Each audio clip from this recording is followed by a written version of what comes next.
1965, was still in high school at Thomas Walker when he attended this political convention. I was a student at Union College, and we both got one of our first lessons, good lessons in politics. Voting age at that time was 21. It's a long time ago, and neither of us had attained that. Glenn Williams lost that election, and Roy Wolf got the nomination and was later elected. So I just want to tell all the roasters, Ronnie knows how to take defeat, so you can pour in on him. He's got a really big scheme. So on that day, on a warm Saturday afternoon in 1955, a day that will live in infamy, we have worked together and been involved in many of the same things for a long time. We have known each other, at least as of this coming May, for 60 years. It surely took you a long time to get on by this college.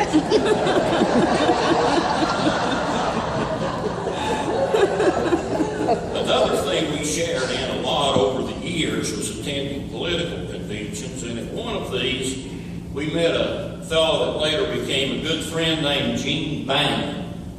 He had been potentate at the Kazim Shrine in Roanoke and had received many honors. I do one of these short poems in honor of Ronnie and our friend Gene Bain. And since Ronnie or the college doesn't pay very well, this poem is sponsored by the brewers of alcoholic beverages in America, and Pedro, I'm sorry. The horse and mule live 30 years, and nothing know of wines and beers. The goat and sheep at 20 die, and never taste of Scotch or rye. The cow drinks water by the ton, and at 18 is mostly done. Without the aid of rum and gin, the dog at 15 cashes in. The cat in milk and water soaks, and then at 12 years old she croaks. The modest, sober, bone-dry hen lays eggs for nogs and dies at 10. All animals are strictly dry. They sinless live and swiftly die. While sinful, gleeful, rum-soaked men survive for 70 years and 10. And some of us, a mighty few, stay pickled till we're 92. And that was one of the favorite poems of Harlan Fiske Stone, a member of the Supreme Court of Virginia, of the United States, I'm sorry. Now, another short poem of Gene Bain's that Ronnie enjoys. Here's to the busy honeybee. We can't tell if it is a he or a she, but he can tell, and so can she. And that is why, in days like these, there are so many sons of bees.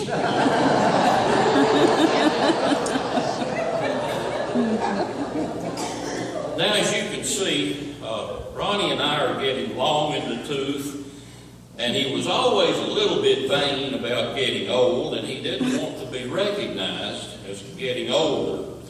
Once Ronnie and a friend named Ralph Miner, another man who has been a great friend to this college in Lee County, was going to Richmond on business.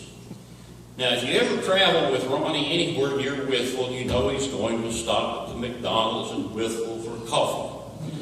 On this trip, they stopped, and while Mr. Miner went to the bathroom, Ronnie ordered his coffee. The nice young waitress just served him and advised the bill would be 40 cents. Ronnie immediately called her attention to the amount and said he should be charged more. "Oh no," the young waitress said, "I charged you the right amount for a senior coffee."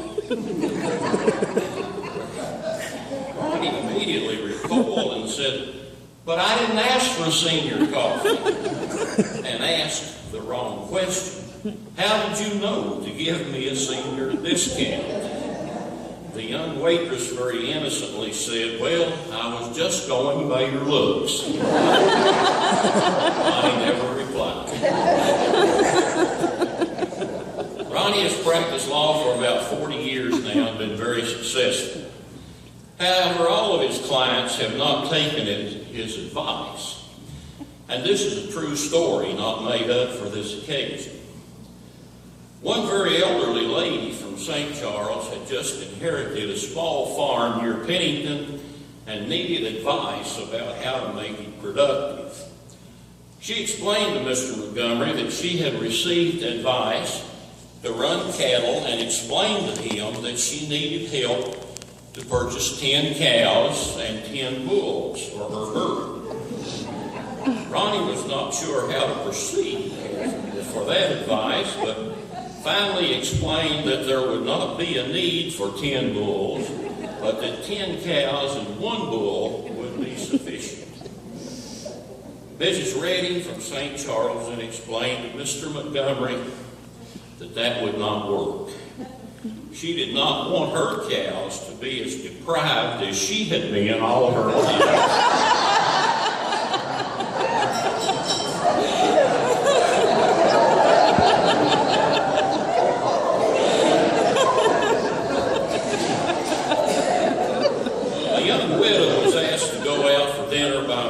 Sunday school class, and she accepted.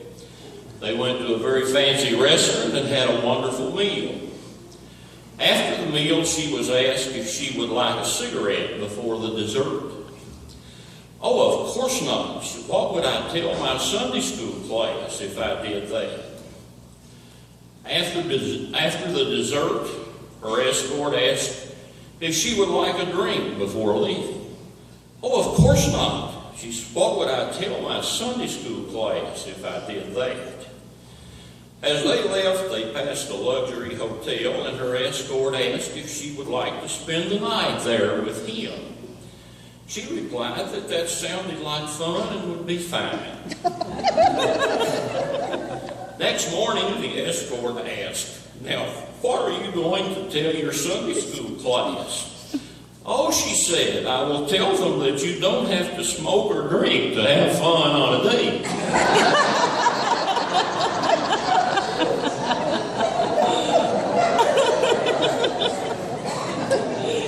While traveling to a preacher's conference, 3 preachers and their spouses were killed in a horrible collision. They awoke at the gates of heaven and said they would request entrance, as they all had lived exemplary lives.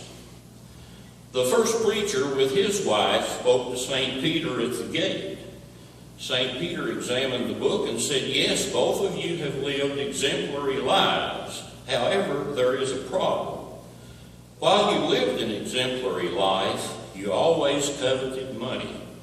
In fact, you did not even marry until you found a girl named Penny. You may not enter." The next preacher and wife approached, and St. Peter said, "Yes, the 2 of you have lived exemplary lives, but there is a problem. You always wanted and desired to drink alcohol. In fact, you did not even get married until you found a girl named Sherry. You may not enter." The third preacher looked over at his wife and said, "Well, we might as well get the hell out of here, Fanny."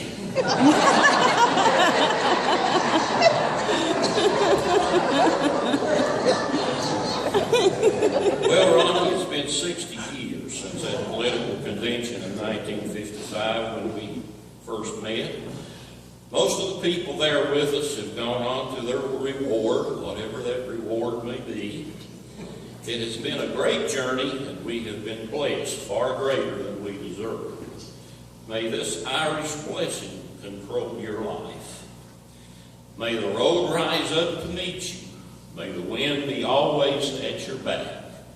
May the sun shine warm upon your face.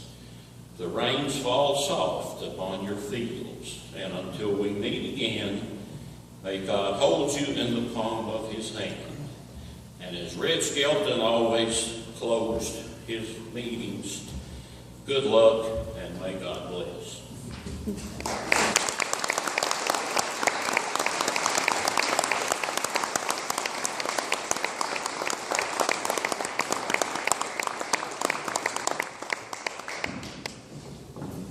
My name's Jim Humphreys, and Ronnie Montgomery is one of my favorite lawyers to have anything to do with.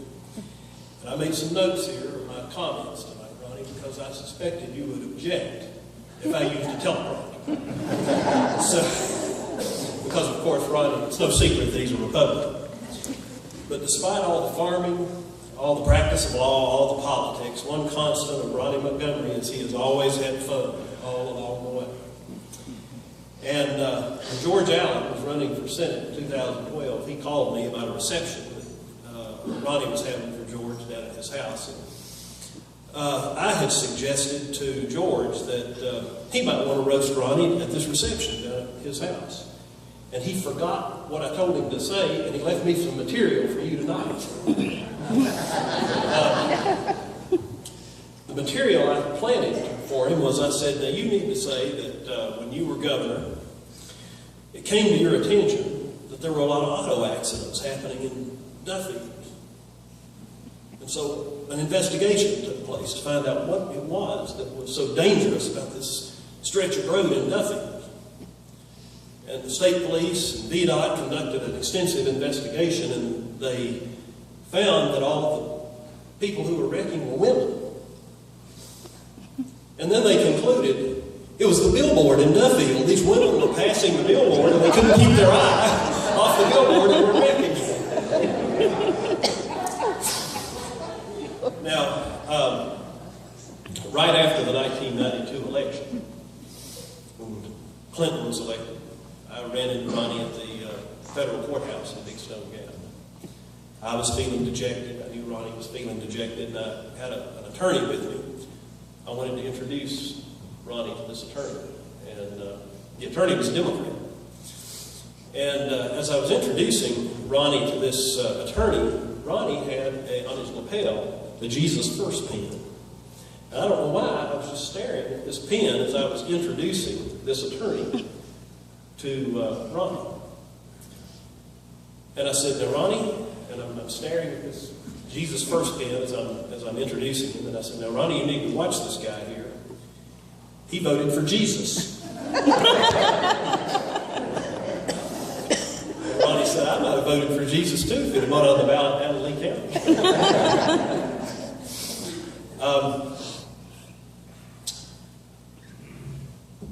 We were in a meeting up in Richmond a few years ago, Ronnie and I, and there were several lawyers there, and we had concluded our business, and we all went out to dinner afterwards. Some of the lawyers knew Ronnie better than others, and we were all sitting around around dinner time, talking and so forth. And one of the lawyers who didn't know, or I don't think he was a lawyer, one of the people who was involved in this meeting, who didn't know Ronnie very well, asked him, he said, H. Ronnie Montgomery, what does the H stand for? Without missing a beat, Ronnie said, honest. Well, honesty explains that very robust notary practice that you've been bragging about over the years. That's one of Ronnie's jokes. He says that he has a very robust notary practice. Well, the hallmark of most Ronnie Montgomery stories involves three things. It involves Ronnie, it involves bird surgery, and it involves running out of gas. 90% of the stories involve them running out of gas. I've never run out of gas in my life. I keep asking, why do you guys keep running out of gas? And the one story from my family history that involves Ronnie Montgomery involves Ronnie running out of gas. My grandmother lived in Sugar Run down in Lee County. And she said when Ronnie was a teenager, she ran out of gas, or he ran out of gas in front of their house. Now, this story, I've changed the names to protect the innocent, except for Ronnie and my grandmother and grandfather. But Ronnie ran out of gas.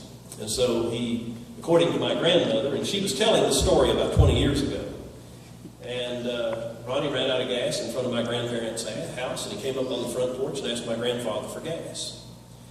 And then my grandmother said that my grandfather, his name was Jim as well, my grandfather asked Ronnie, "Are you Tango Snail's son?"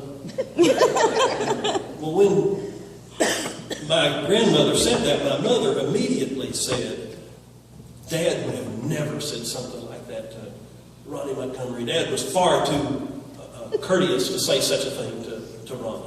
Of course, I knew that something was up. I didn't know who this person was. And I said, "Well, what's the problem?" So it turns out this person was kind of a person of low reputation, accounting and so forth. So my grandmother stood her ground. She said, Jim sure did ask Ronnie if he was that man's son. And my mother said, "Absolutely not." So they got into an argument, and they were going back and forth, and I was enjoying the argument. And then finally, my grandmother, I think, decided she wanted to sugarcoat this story a little bit. She said, "Jim sure did ask Ronnie if he was that man's son, but that man had some good-looking boys."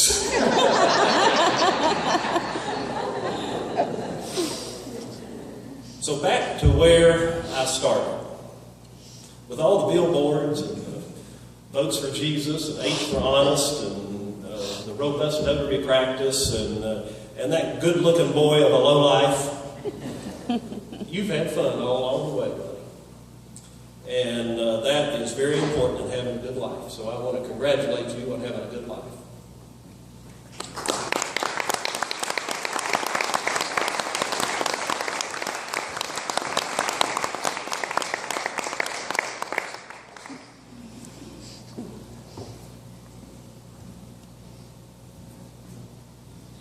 That is a nice looking suit. You are one hot guy.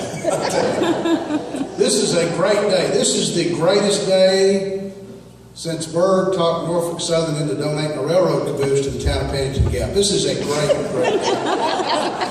Now, the fellow that comes after me is Sheriff Parsons, as Dr. Hamilton mentioned. He was one of my students at Keoki in the 4th grade.